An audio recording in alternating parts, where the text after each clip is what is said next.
સુરતના રાંદેર પોલીસ મથક વિસ્તારમાં નોંધાયેલા હિસ્ટ્રી સીટર તથા ટપોરીઓની ઓળખ પરેડ કરાઈ હતી.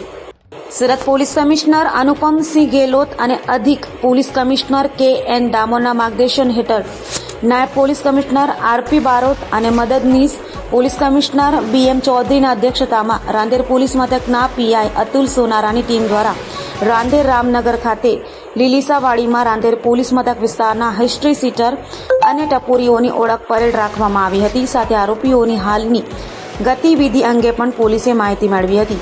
તો આ ઓળખ પરેડમાં 26 ટપોરી તથા 18 હિસ્ટ્રી સીટર મળી 44 આરોપીઓ હાજર રહ્યા હતા.